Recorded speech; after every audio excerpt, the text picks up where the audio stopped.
You're listening to Packers Talk Network. PackersTalk.com.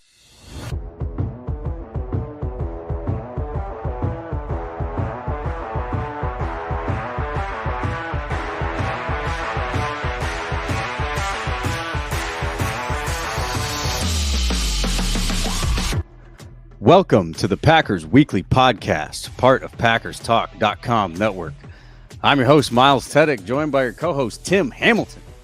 We are diehard Packers fans who just love talking about the Pack. We're not getting into all the national sports media talking points and nonsense. We're sticking to real football, diving into the top topics around the Pack every week, breaking down games during the season, sorting through all the drama and the rumors of the offseason.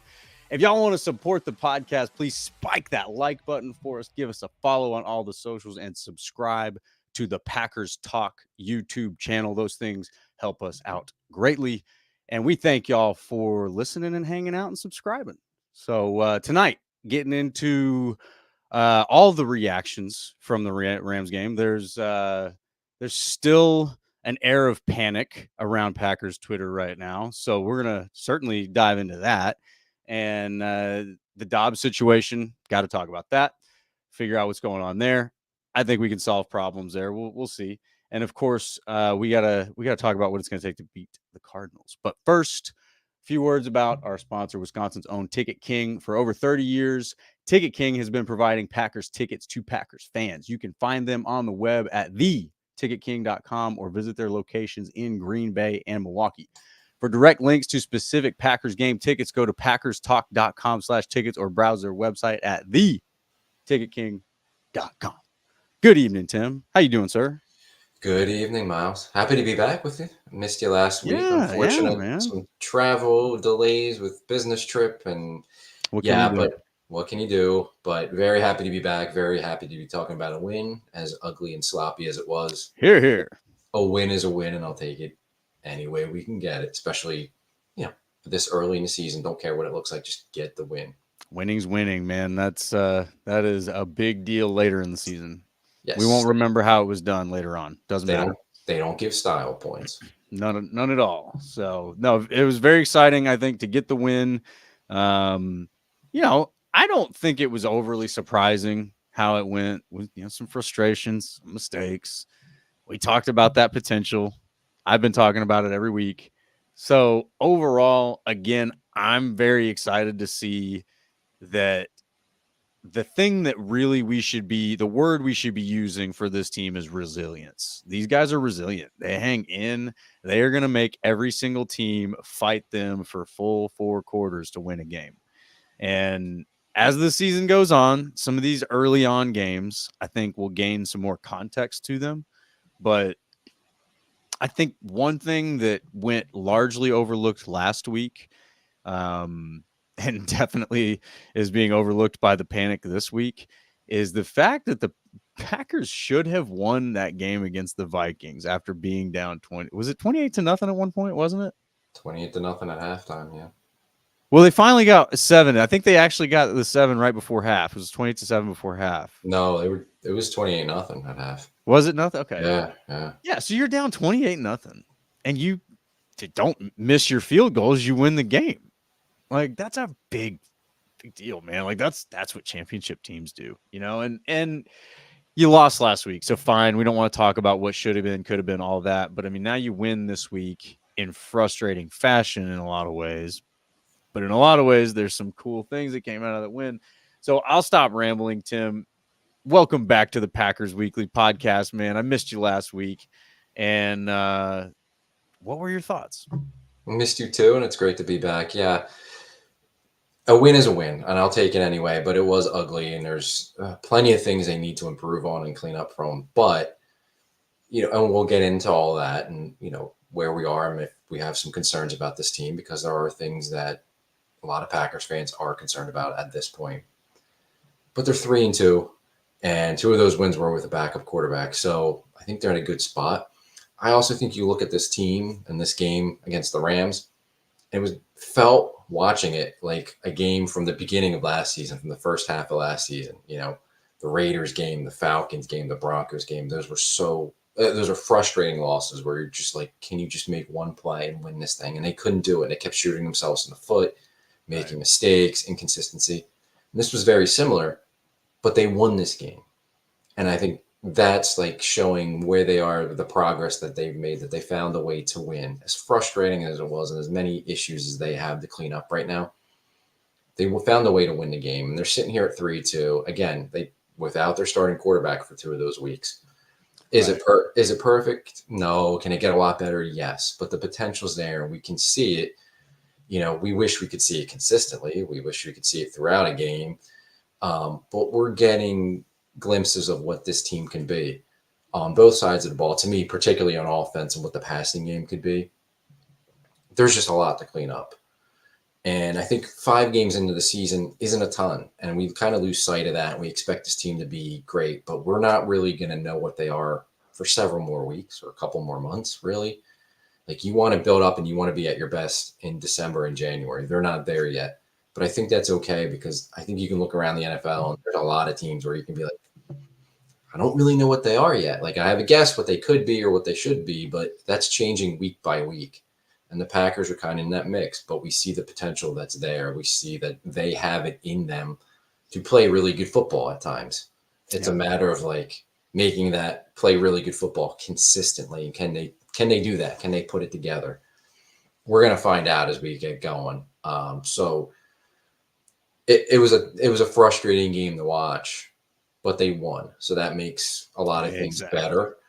And I think the things that are correctable, or at least, you know, several of the things that are correctable, they can correct, or they have the players that can correct them. Now they have to figure out, like, how can they get the most out of those players? How can they, you know, to me, and the defense and the frustrations with the defense, a lot of it can be solved by, if your best and highest paid players, aside from Xavier McKinney, could play at the level that's expected of them, that would clear up a lot of issues. Rashawn Gary, Kenny Clark, Preston Smith, get Jair back on the field. Like, if those guys could play to what they're supposed to be and what they're getting paid at, that's going to fix your defense. So we know those guys are capable of it. Why have they been underachieving to this point? I don't know. I don't have a great reason for it. But that'll solve some things. And I think offensively, they're missing some throws. There's been some really atrocious turnovers by the quarterback, ton of drop passes. I think some inconsistency with the run blocking, but they're all things that can be cleared up. And they're things that we've seen this team do, especially the second half of last year, that they could do consistently and achieve. So I'm probably less concerned with the offense. I'm definitely seeing, you know, glimpses of what the passing game can be. And I think they're going to reach expectations. I think they're going to become that again. But yeah, it's taken a little while to get there, and I think it's going to continue to take some time. But, you know, the spot that they're in right now, it isn't bad when you consider like what they've been through to this point in the season. So, and where they are in comparison to the teams around them. So, well, and I mean, you already won 2 games with your backup quarterback. That's right. That's a test you didn't think you had to pass, and then you passed it like with flying colors, a lot better than you thought you might have. So for me, there's an asterisk on being 5 games into the season, because you are, but you aren't. You know, Jordan Love's not 5 games into the season, and the offensive game plan is not 5 games into the season. In a lot of ways, the defense is not 5 games into the season. Being without Jair definitely hasn't helped them at all. I think that hampers the defensive game plan in a similar way, probably not to the extent, but in a similar way that a quarterback might to the offense, where if you've got, you know, one of the best in the business out there closing down his side of the field, whichever side that may be, whether it's a half or a third or a man, you can do other things with that, you know. And if you don't have that guy, it's not that the other guys can't do their job. You just don't have as much faith in them, and probably don't have the risk tolerance because of the rest of the situation to go do certain things that you might do, you know. And I'll say that I am a little disappointed in the pass rush at this point. I thought this week was a week for them to really start firing off. And I don't, you know, they did some things, but they didn't do as much as you wanted to do, you know, and certainly Rashawn Gary, I think, is a disappointment. I am still probably on the defensive side of Rashawn Gary. You are 5 games into a new defensive system, and there's a lot still being figured out. I mean, I don't think there's any way around that. Yeah, I think there's a grace period there, and I think we're forgetting that at times. I thought Rashawn Gary would fit this defense a lot better and a lot quicker than he has, and maybe it's just that, like, figuring out what they want him to do, how he needs to pass rush, but he just looks like he's rushing without a plan, and he looks like very An indecisive. interesting way to put it. He just looks indecisive. Like, he doesn't know what he wants to do, how he wants to attack the offensive lineman. I mean, the Minnesota game, they were blocking him at times at the tight end and shutting him down. Like, that should never happen. No, it shouldn't. So I don't know. It kind of feels like it's a mental thing with him. Like, he doesn't know. And I know the first 2 games too, part of that was they were trying to keep Hurts and Richardson in the pocket, and they didn't want to, like, just let their pass rushers go. They had to have a plan to keep those guys contained. So maybe that messed with things a little bit, but it just seems like there's a lot of hesitation right now in Gary's game, and he just looks slow. And, you know, Preston did a little bit against Tennessee, but other than that, he's been pretty invisible. And Lucas Van Ness is a major work in progress, and that's the nicest way I can put it. Like, he needs a lot of work. But 2 years in the league, 2 systems. Yes, right. And again, he's a quasi rookie still. Yes, so I'll excuse a little bit of that. I mean, he's got to improve. Yeah, but Gary's the concerning one. Kenny Clark is the concerning one. I know he was a little bit better yesterday, though. One of the pressures, he actually graded really well yesterday. Yeah, and one of the pressures, they just didn't block him, which, to me, I don't really count that. But you can only do what you can do. Right. I think he'll get better. But again, I'm a little surprised. Like, I thought changing the system for him where he can just attack and get upfield would really help his game, and he would be even a better player than what he was. So Clark and Gary, it's concerning. I still think they're going to figure it out at some point. But it's taken a little bit of time, and right now they deserve the criticism. I mean, I know we can give them a break a little bit with the new system, but they're out there and they're not performing up to their standards. So something's got to change. I think the pass rush right now, and nobody's even really talking about it, but their run defense still stinks. And, yeah. I mean, the only game they were good was Tennessee, but other than that, teams have run on them. And This is like, we've changed coordinators, we've changed systems, we've changed players, and they still can't stop the run. Yeah. So I actually was trying to watch the D line specifically in this game to just sort of see what was going on. And the thing that you said, pass rushing without a plan, that seems like that's what's happening across the entire D line. And I do believe I remember at some point, maybe it was Kenny Clark was excited that that's essentially what their job was. Just go get them, right? It wasn't, it didn't sound like there was a whole lot of complexity to it. And obviously you only get bits and pieces in interviews and all that, but it really does look like these guys are just 4 individuals out there just kind of hand fighting whoever's in front of them. And I don't think that works as much anymore. I think you really do have to, because of the athleticism and just the advancement of the game, you have to run stunts.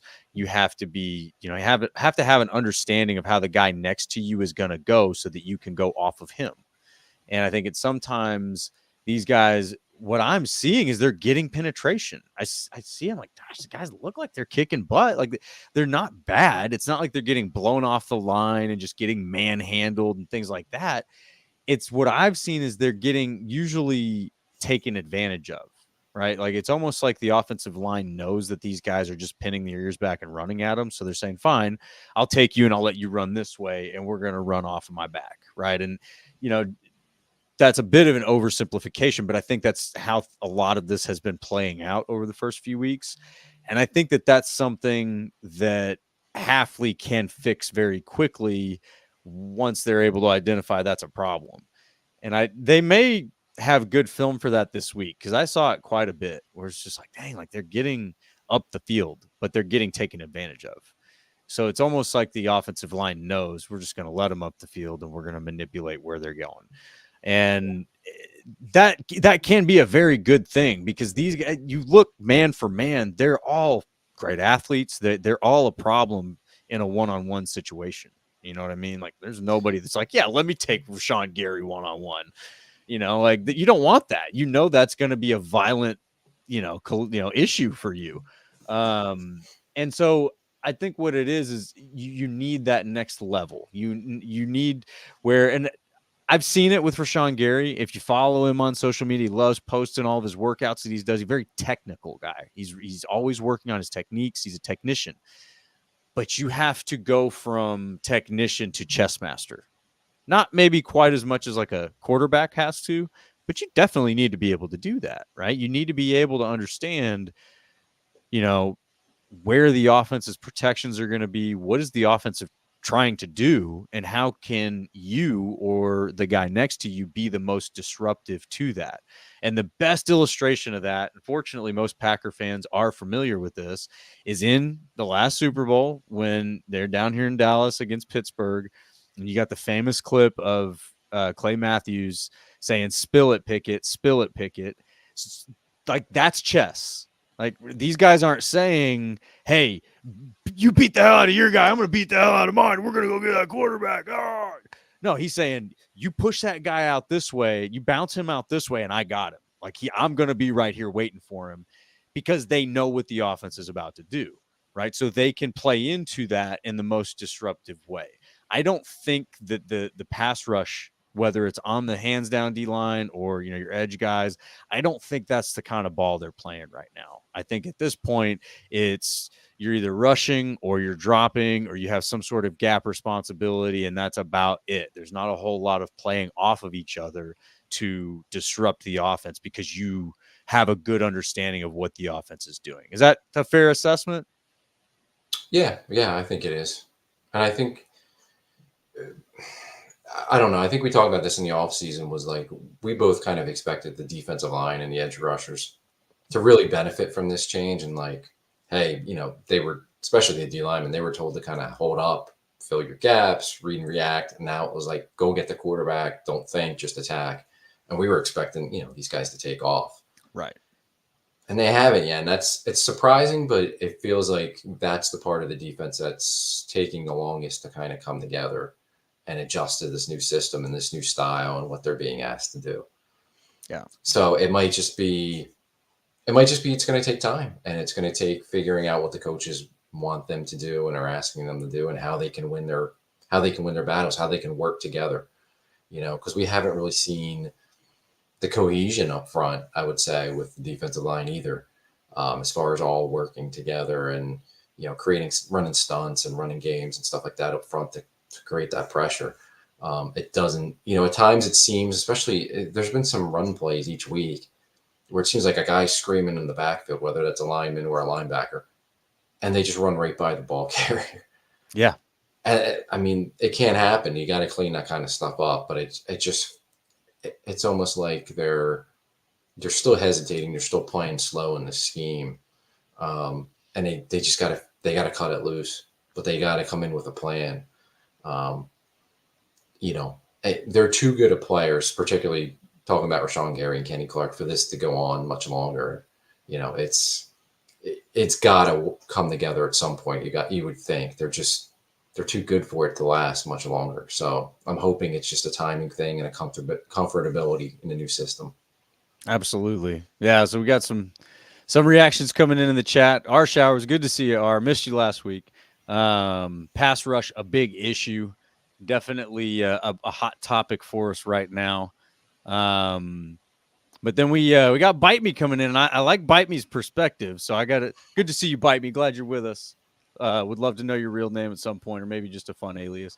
Hey guys, I took a closer look at Gary and LVN for the game. Gary got held on, I'm guessing that could be 3 sacks.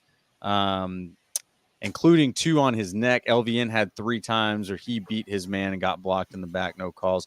I will actually agree with you on this bite me. I was watching some of those, and there was one I was just stunned. I think he was like Gary was like in a chokehold, and they were just not throwing. It. Like, all right, so that's where I'm not ready to panic about Gary or LVN or really any of these guys, because I think that there's a lot of factors going into what's holding them back right now, and I don't necessarily think that it's things that are unfixable. Now, certainly not getting calls is you just got to deal with that. Matt LaFleur and team they'll submit their things to the league office this week and all that, but yeah, you got to live with that. I think what they really have to do is more what we're talking about, where it's like you need to have more of a plan now. Let's come in with a plan. Let's get in there, because there are times where they're able to get a very effective rush. They obviously did get some sacks in this game, didn't they? At least, yeah, I mean they had some sacks? pressure. They had some pressures late, which obviously was big in stopping the Rams on the last drive. So they were able to get there, but they were getting there a little bit with pressure, which is good and bad. The 4-man rush wasn't getting there very much. So right. And the consistent. I mean, we just, other than the Tennessee game, there really hasn't been a pass rush this season. So yeah, and that's the problem. I think that's where it's like you see it a little bit. It's like we saw it in the Tennessee game. You see it in a crucial time here in this game. I'd rather see it late in the game than early. And I'm glad to see Halfley acknowledge, hey, my 4 are not getting the rush I need. We need to send guys, because that's obviously something that Barry never would do. We were very frustrated about that. Right. So that these are things that I start to extract. I'm like, you know what? That looks good for the future. I hope that keeps happening. Like I want to see Halfley keep making some tweaks where it's like, hey, this isn't working. Let's adjust, overcompensate, whatever it is, and see if we can get the outcome we need, which he did. Yeah, and I think he's definitely showing more of a willingness to blitz than Barry did. I think he needs to do it a little more often, to be honest. Like, I think there's times where I'm sitting there watching a game. I'm like, okay, you got to start sending pressure, and it's taking him a little too long. But, at times when he does, it is successful. We saw Keyshawn Nixon with a big, the sack fumble off the edge in the Viking game. Edgerrin Cooper looks really good as a pass rusher. He had the sack of Stafford in the Rams game and had some other nice rushes. So he's getting there and he's able to close ground and get to the quarterback pretty quick. So, yeah, I mean, I think they got to continue to bring the pressure, if not increase the blitz rate until they start getting some of these pass rushers going on their own. And, they've been a little shorthanded the last couple of weeks without Jair. So maybe it would speed up the quarterback and not leave the corners exposed as much as it has. But, yeah, the pass rush, that's a big concern. That's something they need to get solved pretty quickly here. Yeah. Yeah. And I think I still am optimistic that they will. And the turnovers, I mean, my whole, I guess, call it tweet of the game was turnovers fix a lot of things, man. And that was really the theme, right when they needed it, they got the turnovers. It changed the momentum. It kind of eased tensions a little bit, the frustrations kind of lowered. All of a sudden, some of the mistakes that had been made, you're like, all right, well, now we're okay. We're good. And then you see Kraft rip off his big touchdown. And so I see a lot of really good qualities coming out of this team. I think that's the biggest thing. Yeah. No, I'm sorry. Go ahead. No, I was gonna say, but turnovers fixing things, to me, that's the difference, right? Because and you and I were talking before, if those turnovers don't happen, you might lose this game. And maybe that's a simplified way to look at it, but in the past, we haven't gotten those. Like last season, we weren't getting turnovers, right? We needed stops. The defense couldn't get the stops. They weren't getting turnovers, and it was just, kind of a slow bleed. So, yeah, I'm excited about that. Yeah, I mean, the 2 third quarter turnovers changed the game, and Huge. that won the game. And I, like you said, if they don't get the turnovers, I don't think they win the game. And it's great to get them. Xavier McKinney's been incredible. I mean, a pick a week is unbelievable. When he had a chance at 1 or 2 more in that game, amazing. It's amazing the way he's playing. I mean, he's earning every penny, and you can throw the 2 rookie safeties in there as well. But turnovers are great, and I'm not saying I don't want them. I'll take them, everyone you can get. But what's their identity beyond that? Like, what else is going well for them other than the turnovers? And They're not stopping the run, and the pass rush isn't there. Like, you got to do more than that, because at some point those turnovers, they're not always going to be there. You're not going to be able to get 2 or 3 every week. Like, it's going to dry up, and you better be able to do more than that. Well, you have less control, I think, is fair to say, over the turnovers. Whereas it's kind of like the ground game, right? Like, you'd rather run for 5 yards of carry on the ground than have to throw, 3 straight downs and risk an interception or whatever it may be. So I'm with you, but at the same time, they've done something, right? Like, you've forced a lot more turnovers.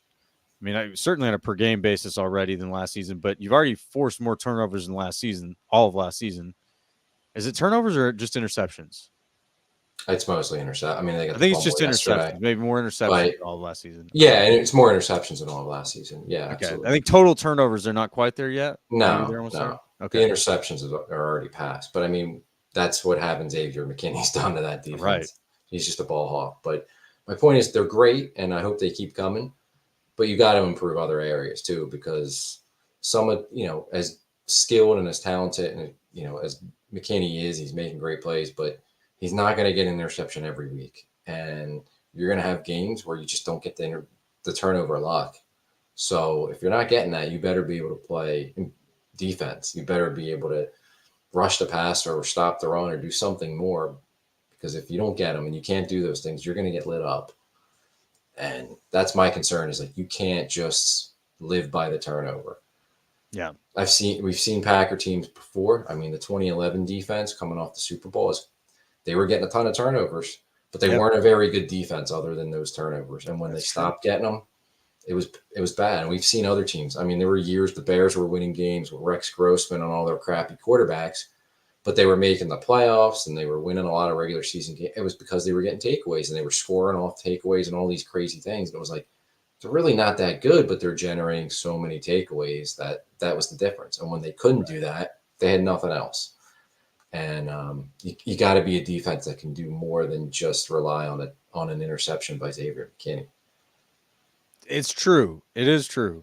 But as far as the difference between last season and this season, I love whatever they're doing. I think it's a mentality difference personally.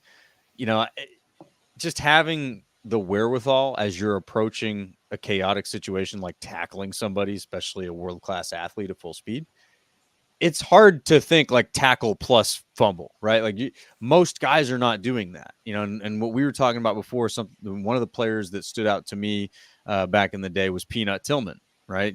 On the Bears, and he was always punching that ball out, man. And it was because it was just front of mind for him. He's doing it.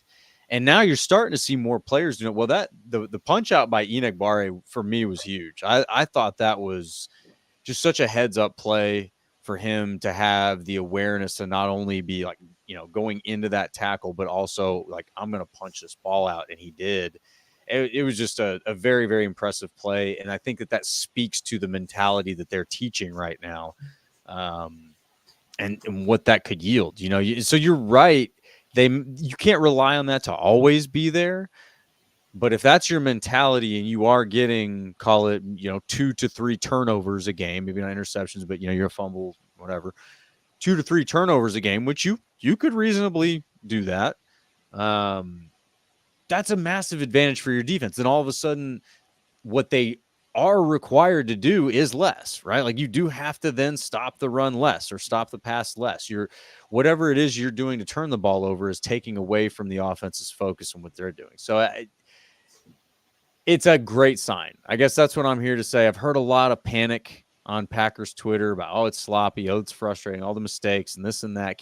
I hear it all, and it's fair, it's fine. I think some things are less fair and, a little bit more unhinged than others, but for the most part, what we really need to be able to do is not forget last season, right? Like, we saw it last season. Yeah, it was frustrating for about 9 games, and then poof, it all turned around. Well, it wasn't because a new team entered the locker room.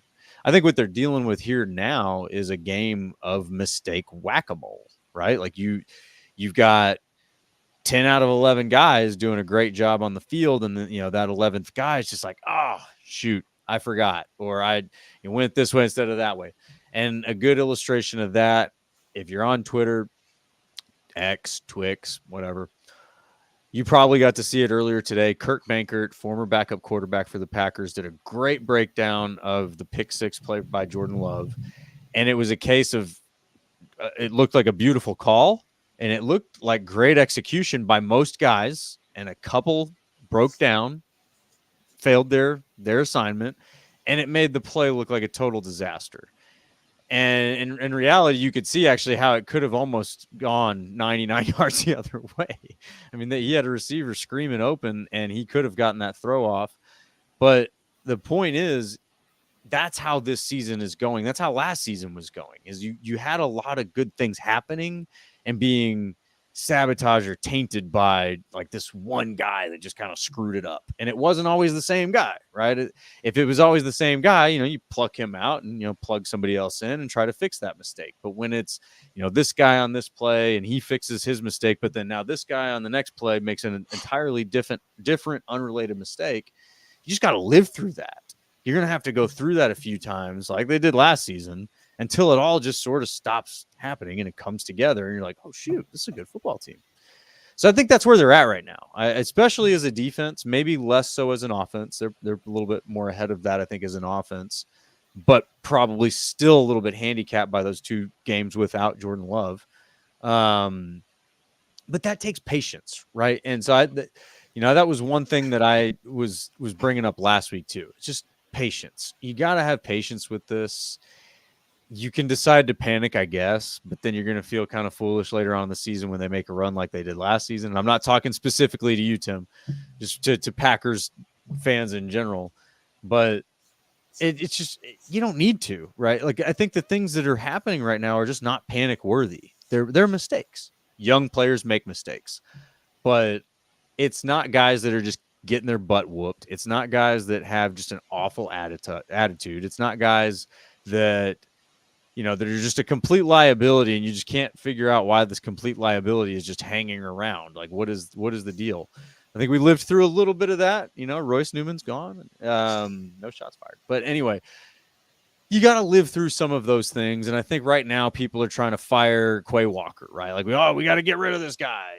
And anybody on the D line, the pass rush, all of it, I get it. If it's not Xavier McKinney, you're probably frustrated with him to some extent. Stokes, I've heard frustration there.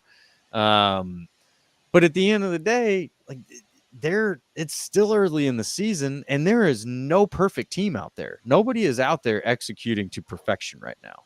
And the Vikings are maybe one of the closest ones to it, which is frightening. But I would argue they're doing it a little too early. Just my thought. Yeah, I think they are. I mean, every team has a flaw, and that's why I still don't think we really have a good read on any of these teams yet. Like, we can look at it and be like, yeah, this team's playing well now, but really, what are they going to be a month from now or 2 months from now? Exactly. We have no idea. We don't really know these teams' identities yet. And to your point, I think I definitely feel better about the offense at this point than I do the defense. I feel more comfortable being optimistic about them. I'm optimistic about the defense. I'm definitely giving, I have that patience for the defense, but I just feel better about the offense. I think a lot of the offense's mistakes they're just shooting themselves in the foot. I think defensively it's a system change and using the right guys. And I think I think there's some personnel there that could change. I would love to see Carrington Valentine getting more snaps and jumping Eric Stokes. I would like to see Quay Walker maybe moving the weak side linebacker instead of playing the Mike. Offensively, it's not so much that kind of stuff. It's just like, can they stop taking penalties? Can they stop dropping passes? Can Jordan Love improve his accuracy and his decision-making? And like, this is all stuff we've seen them do last season. So I think it's going to come around for the most part. Like, you see, the games that Jordan Love has played, you see the flashes of what their passing attack can be. And it could be one of the best passing attacks in the league. It really can. They just need that consistency, and they need to stop putting themselves behind the sticks. There were way too many third and longs yesterday. And that's a product of many different things, an inconsistent running game, penalties, sacks, like, you just got to start putting yourself in better situations. So then you can dictate to the defense instead of always being behind the sticks. And I feel like that was part of the game against the Rams, and I feel like that was a lot of the game against Minnesota. They were constantly, second and long, third and long, and with Minnesota's defense and how attacking and aggressive and confusing they are, it was just playing right into the Vikings' hands in that game. Oh yeah. So I mean, people have to improve their play on offense, but I don't think it's like a talent thing or a personnel thing or anything like that. It's just like stop making mistakes, like clear some of this stuff up, and you can see what they can be because they have some weapons. I mean, Jaden Reed is awesome. I think Josh Jacobs, Phenomenal. I wish the run blocking would be better for Jacobs because I think we've seen flashes of how good he can be, the workhorse back that he can be. Tucker Kraft is a stud, and Wicks has been very frustrating. I think we're getting some like second year Devontae Adams flashbacks. That's what it feels like. Yeah, with the drops and the mistakes he's made, but then you get like some really nice plays from him too, and some really great routes where he's breaking wide open. So great separation. Right. Like, are we going to go through this all year like we did with Devontae in his second year where it's just up and down and a frustrating season, or is he going to figure it out at some point here soon and start consistently playing well? Like, it's there. And I think Jordan Love deserves criticism. I don't think he's played bad by any stretch, but he's missed some throws. He missed some throws yesterday. And some of his decision making. I mean, I know the pick six was a protection issue that blew up on him quickly, and he's just trying to throw that ball away and not take a safety, but it was terrible. And then he had the near fumble that was, he got hit trying to get rid of it, and it was a lateral, went out of bounds. Like, he's just living too dangerously, I think, at times. Even the beautiful deep ball that everybody's been debating on, it was a beautiful pass, a beautiful catch, but as he said, it was not a good decision to throw that ball. No, it wasn't. There's a little bit, or maybe a lot, of Brett Favre in his game. And I was going to say, there's some Favre going on there. It's looked a little bit too much like 1993 Brett Favre. He needs to start, looking like the MVP years Brett Favre, like he did the second half of last year. Yeah. We know he can do that. So he's got to clean up his game. And if he cleans it up, everything else will fall into place, offensively at least. So I feel better about the offense than I do with the defense. But patience that's a really good word to use, especially at this point of the season. There's tons of things that as a team, offensively, defensively, special teams, coaching, that they can do better. But it's, what's 5 games? There's plenty of time to improve on that. And for the most part, we've seen these guys at times, the players, show that they're capable of playing to the level that we're hoping they can get to. So it's not hopeless. It's not like we're out here wishing for something that we've never seen before. We've seen it. So they got to get to it and play consistently. Yeah, I agree. And I think that's why I say, like, don't forget what happened last season. It was not perfect by any stretch of the imagination. It was so bad that Goot was hitting the panic button and trading Rasul Douglas for 3rd-round picks, and or not. Like, yeah, that was last season, wasn't it? No, that was the season before. Gosh, has it already been 2? Yeah, because Kraft was a rookie. Kraft was all right. Kraft was a rookie last year. Yeah. Okay. So, but anyway, I mean, you just didn't think things were going to go well last season. It was getting ugly. It was just, yeah. So things look a lot better this time this season as compared to through 5 weeks last season. And it's like, for some of it's like, well, sure, duh. The offense is in another year. Jordan Love's in a full off season as the starter. There's a lot of does for that, but at the same time, that tells you the potential for the turnaround. There wasn't something magical about that turnaround they had last year that doesn't exist there right now. You know what I mean? It's not like, oh, well, Aaron Rodgers did that last year and he's not here anymore, so I don't know if that'll happen. No, this is basically the same team that turned things around in November and looked like an entirely different team than they did the first half of the season. So you have to leave room for the idea that a lot of these guys are probably going through similar growing pains that they needed to go through last season. It just looks a little bit, just a little bit different, right? Different things to correct. But now you've got the defense in a different position, right? So the defense is, they're trying to pick up the learning curve. So there's a lot of things. It's just sort of like, let's just be patient with this. Because again, the biggest thing to me that you can't discount it at all, and you can't measure it either, is that these guys don't quit. And ours got a good comment here. Is I'd feel better if I saw Love yell at someone, especially on the many boneheaded penalties. We lack intensity. All right.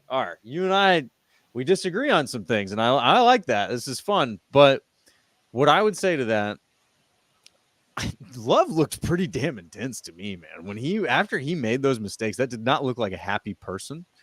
And not everybody's intensity is, overt or outward. Sometimes you just see a guy's face and you're just like, oh dang, better let's put the business face on. This guy is hot right now. Like, we're not gonna mess with him. Like, let's stay out of his way. Everybody keep him. You can just feel that come off of people sometimes. That is what Jordan Love looked like to me. That looked like a dude who was not pissed at anybody else except for himself for making a mistake, but also like, hey, this is getting fixed. No ifs, ands, or buts about it. Like, that's happening right now. This is getting fixed. And it just, there was a laser coming out of his eyes from what I could, like, just, I don't want to be too exaggerated about it, but I don't know. I saw an intensity, I agree with you. You have to have intensity for sure. I just think that the intensity of this team may not be the Tom Brady intensity. And I'm not somebody who ever criticized Brady for yelling at people, because I thought that sometimes people just need to be yelled at. You're right, or you're not wrong. I think in this case, that's not what's needed, but you do need, and maybe that's what Jordan Love was, you need the guy who has that like business face where, all right, like, we're going to do what this guy needs us to do. You don't mess with him, essentially, right? And I think he went, what was it, 9 for 9 or 10 for 10 after the right. 6. Like, I don't think he needs to start yelling at anybody. Like, how many, like, first of all, he's a second-year starter. I don't think he's at that point in his career where maybe it resonates as much as when a Brady did it. And I mean, Rodgers was staring at receivers. He was yelling at the sidelines. He was, how many times did the camera catch him every game? And he's an incomplete pass, and he's there shaking his head and cursed. Like, right. And like, at times I think as a veteran quarterback, a guy that's done it for years, like, yeah, maybe you can get on somebody if there's too many mistakes and, call. But we saw Rodgers do it a lot, and it was too much, and people were critical of him. And I don't think it's not something I've watched Jordan Love in a year and a half and be like, he needs to start yelling at guys. Like, no, we don't need that yet. Like, I think the intensity is correct. You do need an intensity, but it doesn't need to be the outward like that. I think the biggest issue, and I just a quick point on the Rodgers thing. The biggest issue I had with the way that Rodgers carried himself like that is it doesn't give young guys a chance to feel confident in themselves, right? It's like, as a young guy, you're gonna make a mistake, man. And if you know that that's what's waiting for you on the other end of your mistake, you're gonna get you're gonna flinch, you're gonna get hesitant, and you cannot be that, right? See, that's where that was the issue that I took with Rodgers. Not trying to be soft. Sometimes people do need to be chewed a little bit, right? But Rodgers it was too much. It was almost like with Amari Rodgers, it was almost like his career was impossible to get going because he just couldn't get out from underneath the disappointment of Aaron Rodgers. Right. And they really don't need that with this young team. And I think Love is focused, and the way he bounces back and the way he doesn't let anything rattle him. He threw an awful interception yesterday, and it didn't rattle him. And we saw mistakes last year that didn't rattle him, and he kept coming back week after week and kept slinging it. Like, there's leadership in that, and there's showing guys like, hey, I made a mistake, but I'm not folding. Like, I'm coming back out, and I'm going to keep doing what I'm going to do. And they follow him. So I don't think they need that from him yet. And the other part of that too is, like, it'd be one thing if he was playing lights out and guys are dropping passes for him, then maybe you want to get somebody's attention. But he's not playing lights out. So if you're going to call somebody else out while you're not playing that well, That was, yeah. That ain't Like gonna work. you can't. That's not going to work, and that, especially with young guys, because they're going to be like, you know what, like, why am I like? Don't chew me out when you're missing some throws or throwing some bad interceptions, like. Exactly. So no, I don't think they need that right now at all.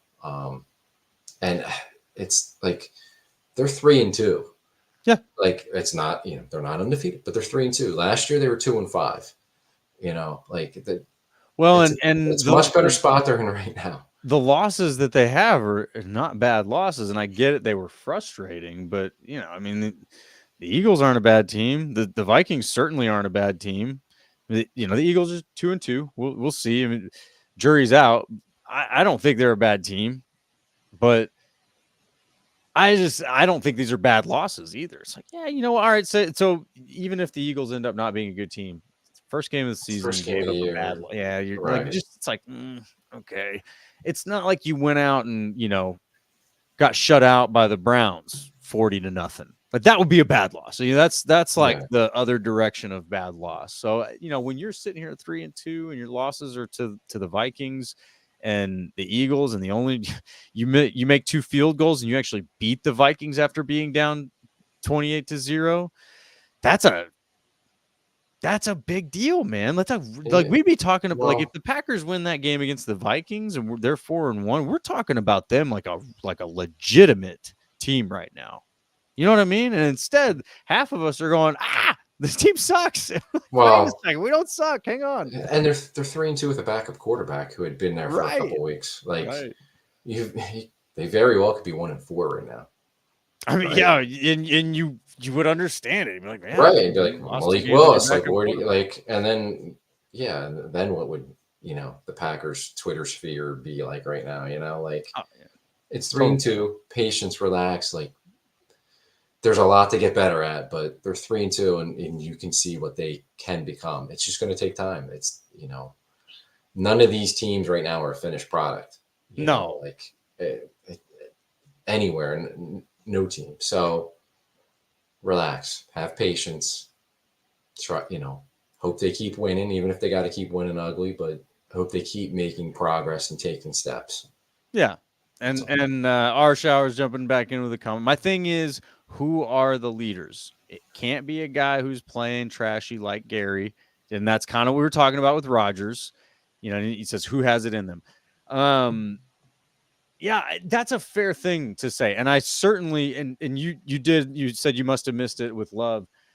I saw that in Love on this game, man. Like after that interception, and it just, again, he looked locked in, and obviously his play after that reflected it.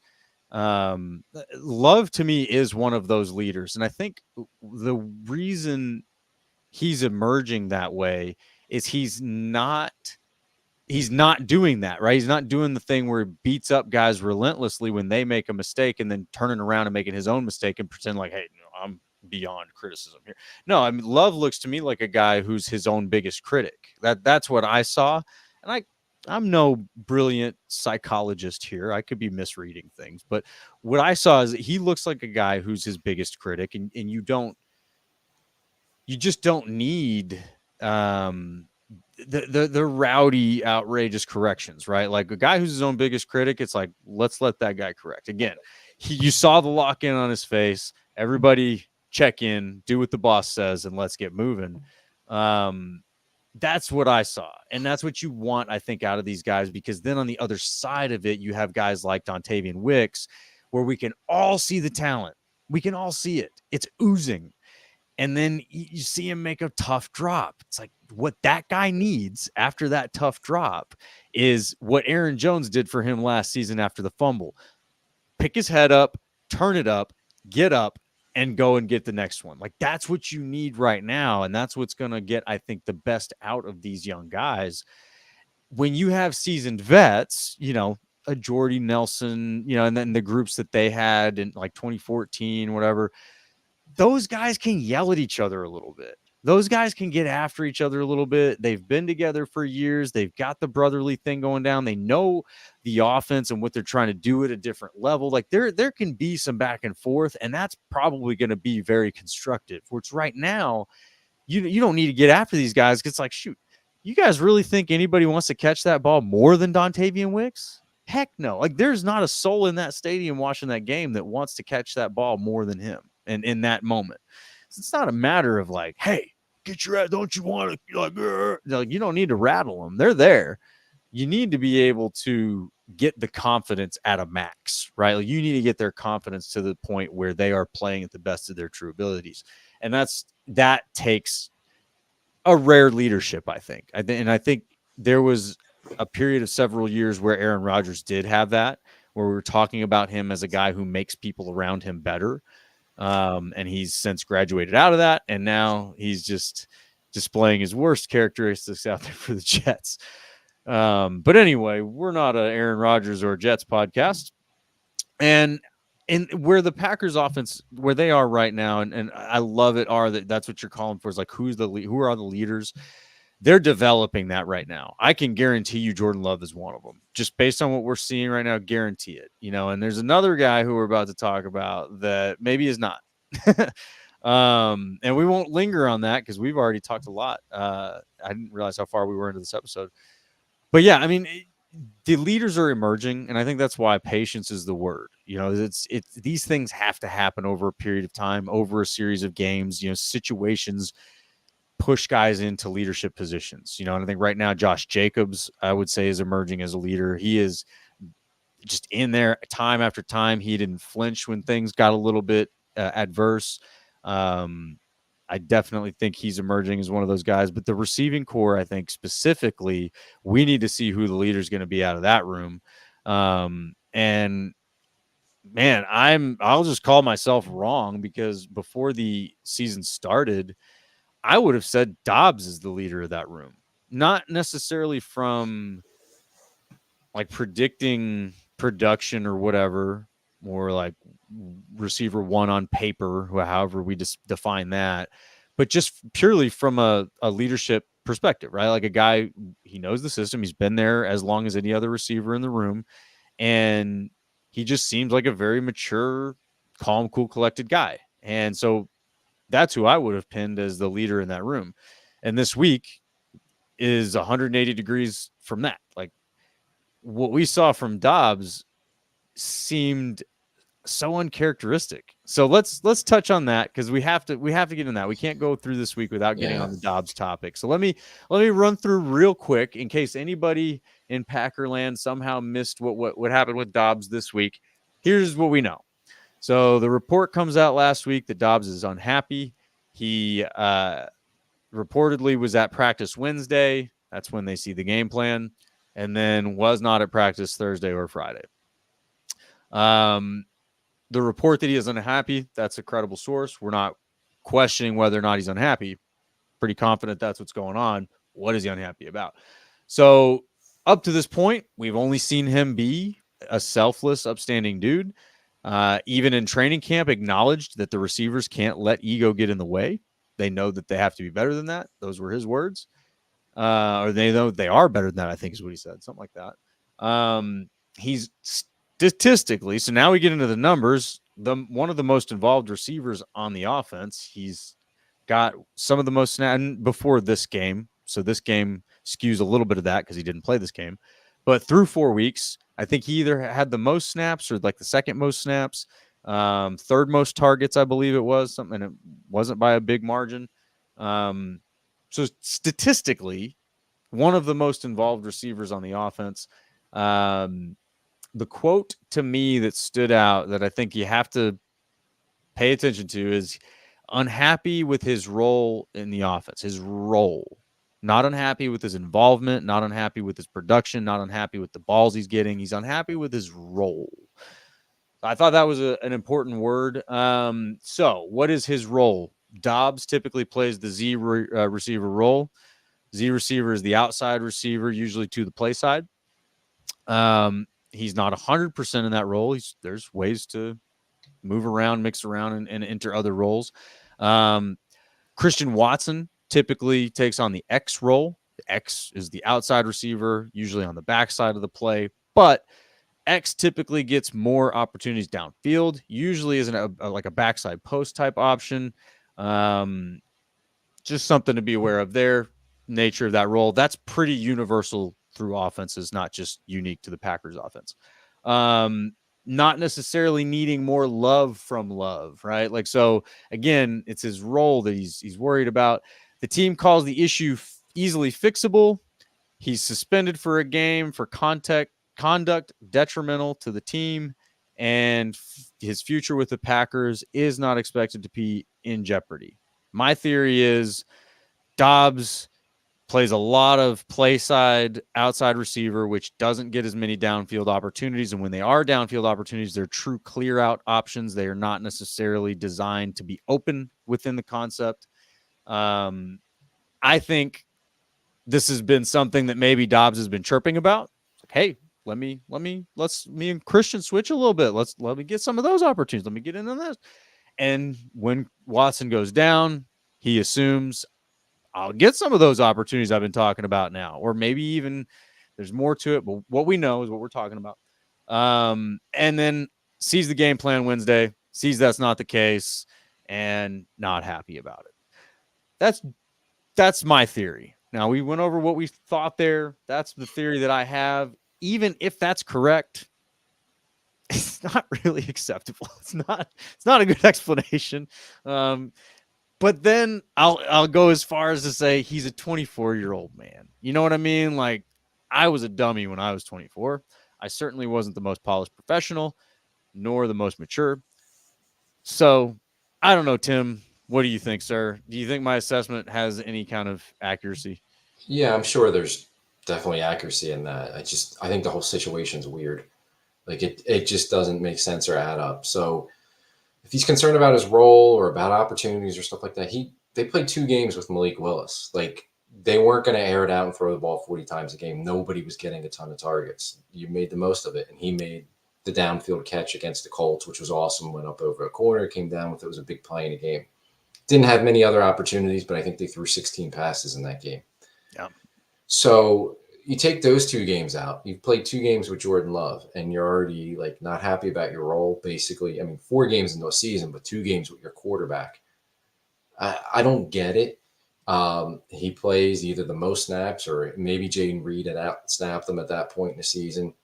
He gets plenty of targets. I mean, yes, Jaden Reed's gotten more passes. He's playing better, and frankly, he's a better receiver and a better weapon for them than Doubs. But I don't understand it. Him and Watson are different receivers. Watson is going to get the deeper throws because he's more of a speed guy. Not saying that Doubs occasionally he's faster, he's bigger, you jump higher. I mean, there's just a lot of reasons. Yeah, he's more of a downfield weapon. Not saying that Doubs can't occasionally make downfield plays. We've seen him do that at times, but it's not his game. I really don't get it. Walking out on your team after a game plan and a practice on Wednesday, like, that's selfish. No matter what his reasoning is, he made it about himself, and he's selfish for it. Yeah. They can't pay him by rule. Like, he's not even eligible for an extension until after the season. So it can't even be a money issue. It just can't be. It's always a money issue. Like, he's probably thinking, I want more targets, more yards, so that I get more money at the end of the season. Money issue, Eventual money issue, but it's not a right now money issue. And again, maybe he didn't have the numbers he wanted, but you played 2 games with Malik Willis. He's also probably maybe he got the game plan. He's a little upset because they were going to play in LA. He's from LA. Maybe he didn't think he was going to be featured enough. Guess what? Go and play and get open. Just because you may not be the number 1 receiver in a progression doesn't mean you're not going to get the ball. Like, the number 1 receiver might be covered. It might not be an option. If you're open, Jordan Love can find you and you can make plays. Maybe you're only going to catch 4 passes in the game, but if 2 of them are touchdowns, you got nothing to complain about. Like, it's not like they were coming to him and being, or I'm sure they weren't coming to him and being like, yeah, you're only going to get 10 snaps this week. Like, no way. Christian Watson's not playing. Like, he was going to play every snap. I think it's a snap at what position. So if he's mad that maybe Wicks was taking more of the Watson roles, like, okay, but it doesn't mean that he's going to be featured more. Like, if anything, Jaden Reed's featured more than any of them, and that's a good thing. That's a good thing for their offense. And if you're upset about that, well, you can't line up in the backfield, and you can't do some of the orbit motions and some of the screens and stuff that Reed can run. Not knocking Doubs, but he's just not that Just kind of not his. player. That's not the guy he It's not is. his game. But Jaden Reed probably can't line up outside and win on some of the slants consistently that Doubs does. And the fades. Not his games. And the fades, right. Different receivers, different players. I don't get it. Like, and it's not like he was previous to this, his 2 years. He had his moments, but he was never like a 100 catch, 1,500-yard receiver. And now all of a sudden he's not getting it. Like, you were never that to begin with.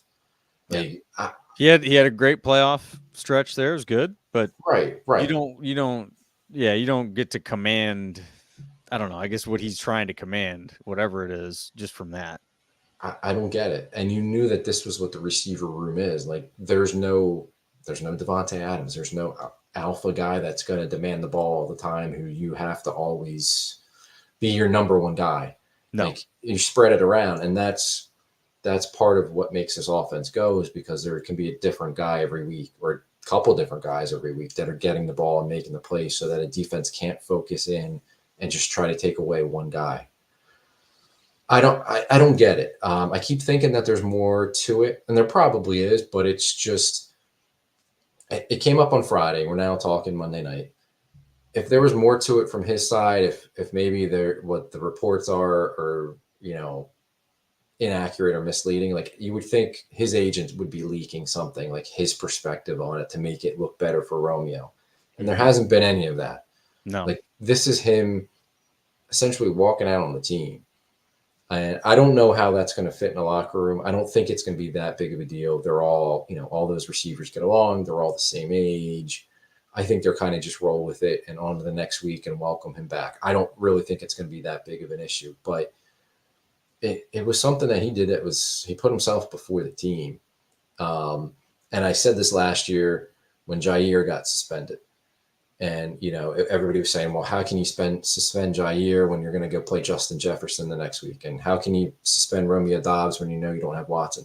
Romeo Doubs got himself suspended by choosing himself over the team and walking away from 2 days of practice because he wasn't happy about his role or the game plan or how many balls he may get. Like, that's selfish. So we'll hear maybe his side of it eventually. Maybe not, but I'm sure something will come out. Maybe he explains it a little bit. I don't know.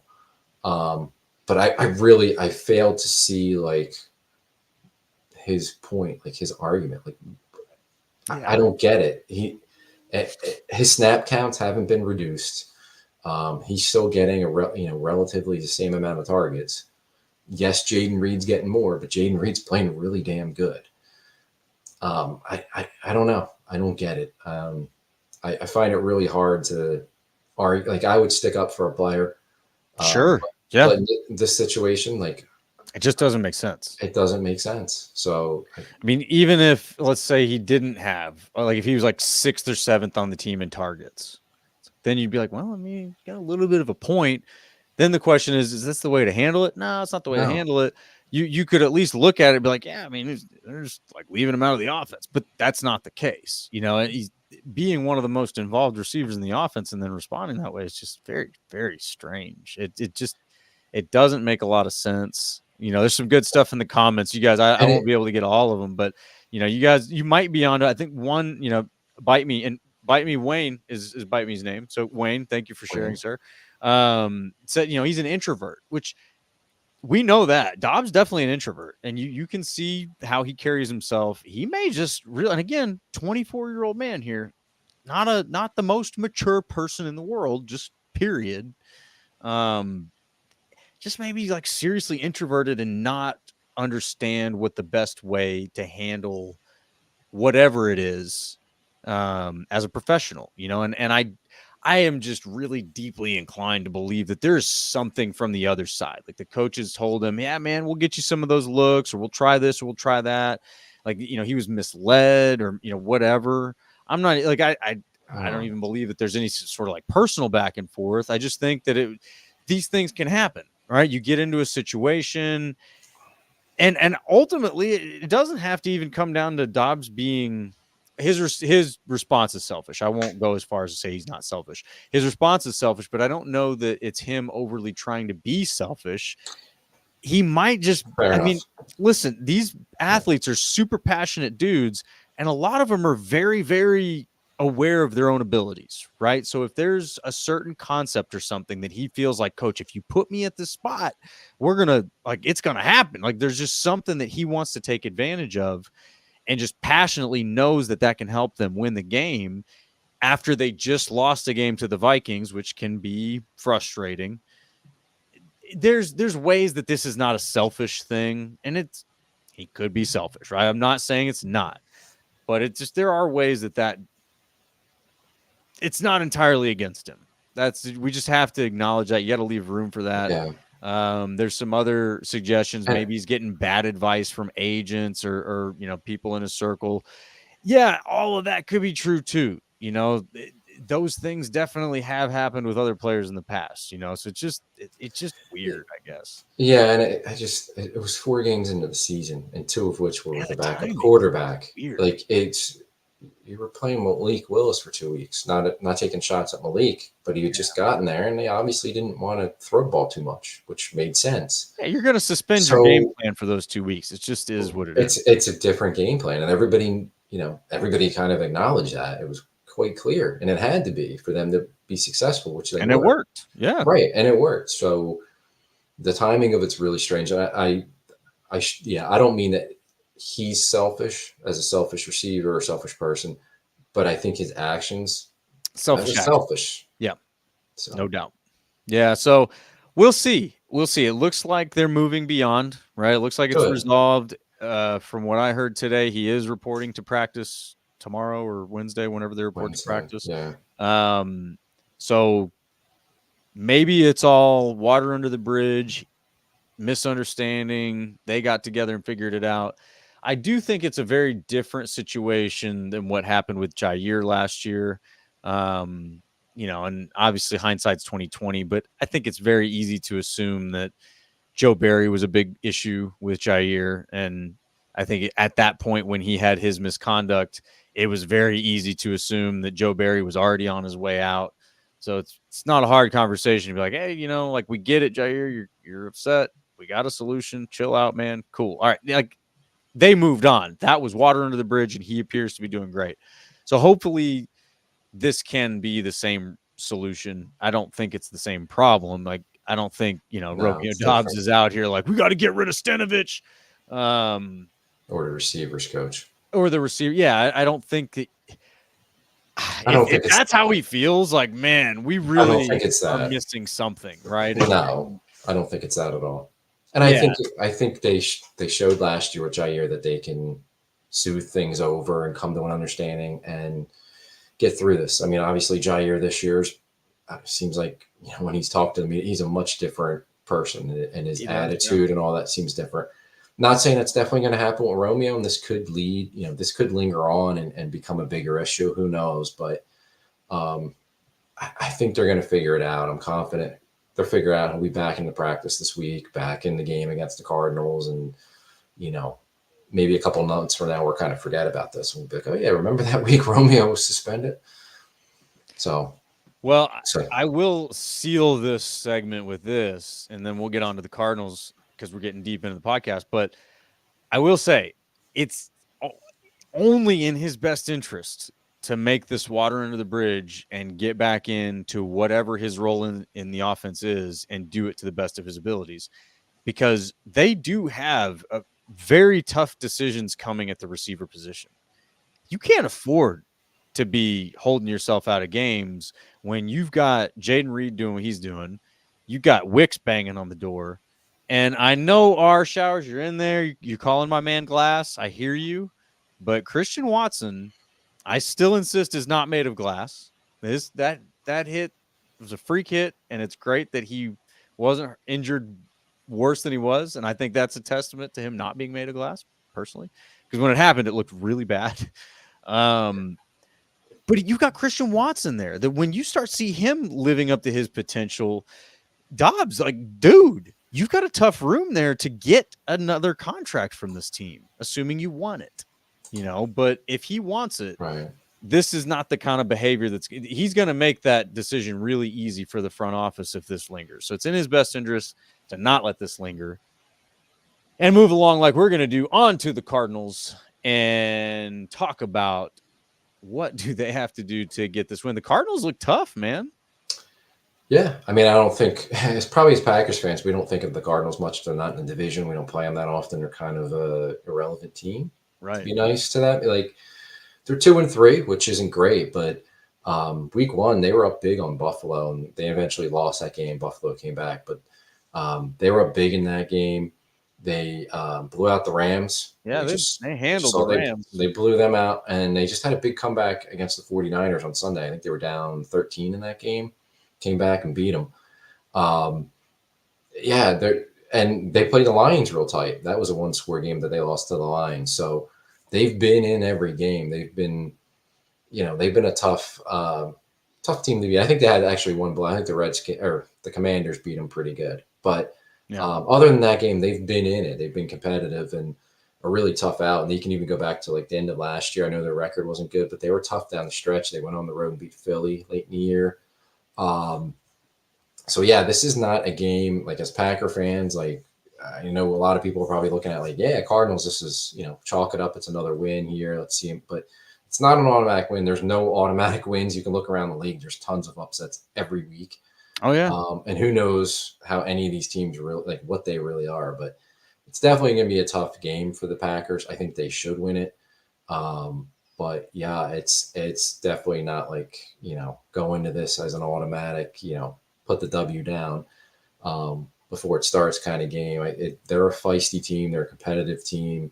And they're going to be in it, for 4 quarters with you. So yeah, as far as breaking down their team, Kyler Murray, he can run, he can throw. It's going to be similar. I think probably keep him in the pocket like they were Jalen Hurts and Anthony Richardson the first 2 weeks because he can hurt you with the legs. I think he had a 50-yard touchdown run against the Niners. Right. He was already and he was already pointing to the end zone. He was like 40 yards from the end zone. He knew he was taking it to the house. He had it. Yep. So I mean, he can hurt you with his arms and his legs. Marvin Harrison Jr. Is a stud. He's a stud in the making at receiver. As a rookie, he's really good. He's a problem. He is a problem. And they can run the ball. James Conner, he's kind of underrated, kind of overlooked as a running back, but he's had some good years with the Cardinals.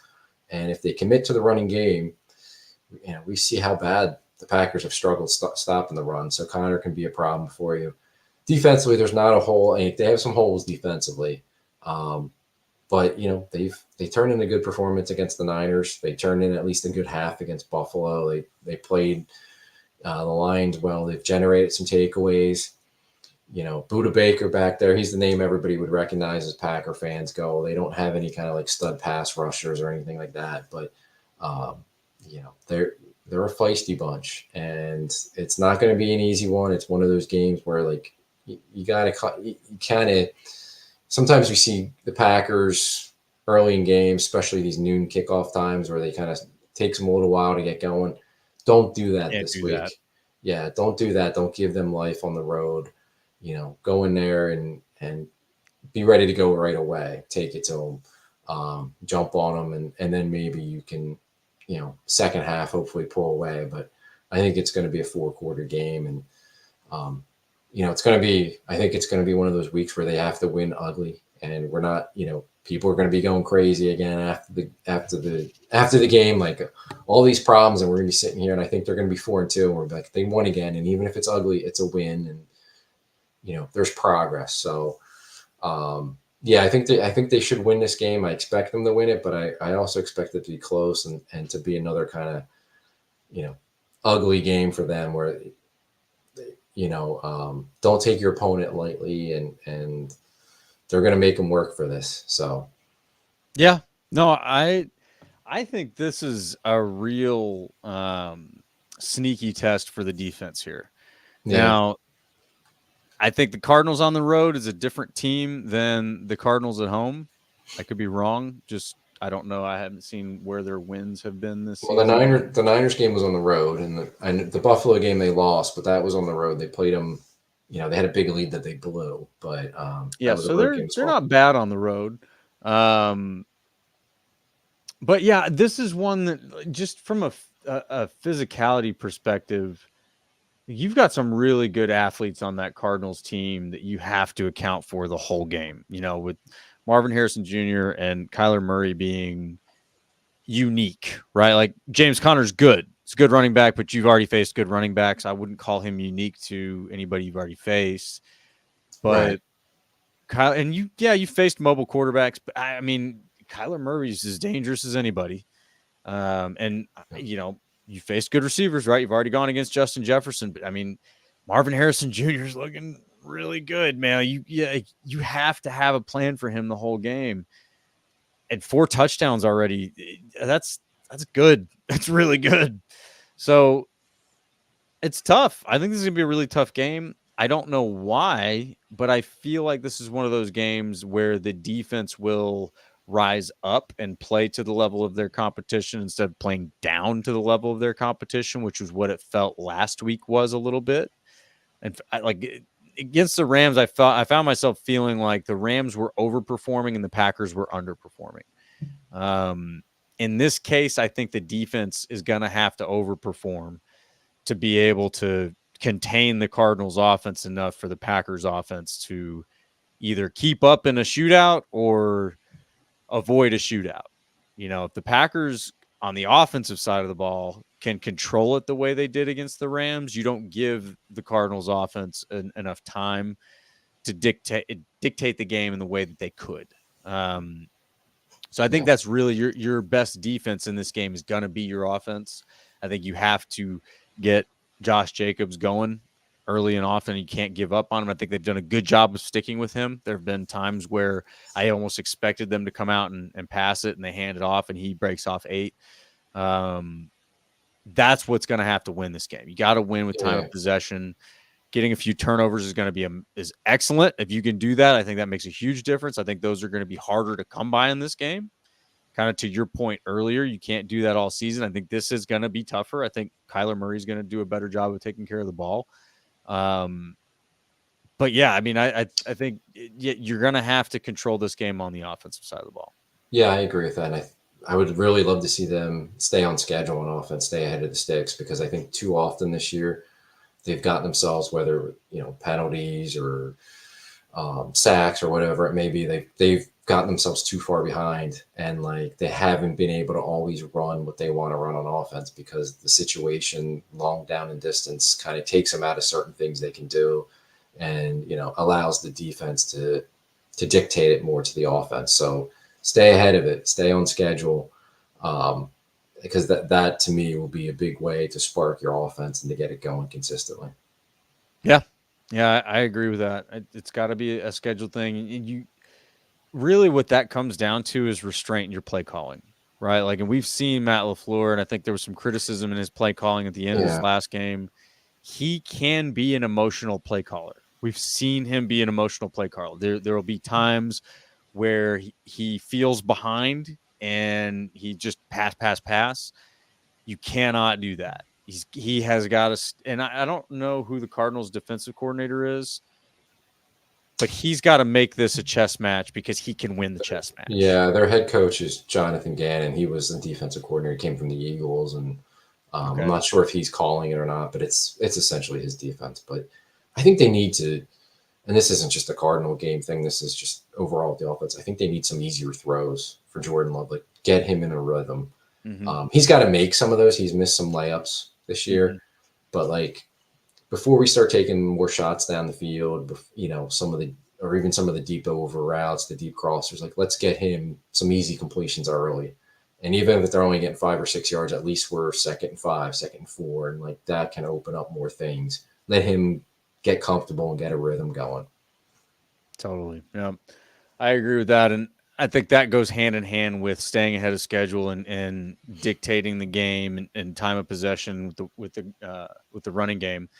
Those short passes are almost like runs, right? They serve as the same kind of purpose, keep the ball moving on the ground. High percentage plays, what you call them. It's kind of relatively low risk. So I think that's what it's going to take to win this game. You cannot. I don't think that they are ready to win a shootout against a team like this at this point. I think they're built to eventually. But the way the offense is playing right now, I just don't see them being able to put up 35 for 40 points against a team that can. The Cardinals can put that up, so the defense hopefully can rise to the occasion a little bit, and show some growth. I see some of the points made in the chat there. Jeff is good at containing QBs. We've seen him contain. So that's, I think, a positive here with Kyler Murray. You certainly don't want to see Kyler Murray start the game with a 50-yard touchdown run. I think that would just be a knife to the gut. If you can prevent stuff like that, you're going to give yourself a chance to be able to win this game at the end. So that would be my recommendation for winning. So chat, time for predictions. You guys throw your scores out there. See what we got. I'll jump out. I'll go first here. I think that this is kind of a tough game to predict the score of, but I do think it'll be higher scoring just because I think both teams are able to not score at will, but score very quickly. We've seen that, chunk plays, big arms, big runs. I'm going to call this one. The Packers, I think, can win this one 30-27. Okay. I think you're tied, and then our boy Narvison wins a little bit of his job back and gets a game-winning field goal. Nice. I mean, I wish it wouldn't have to come down to a kick, but if it did and he made it, that would be a pretty cool story. So I think the Packers win. I think it's going to be a little bit lower scoring. I'll take them 24-20, but I think it's a close game that's going to come right down to the end again. Yeah.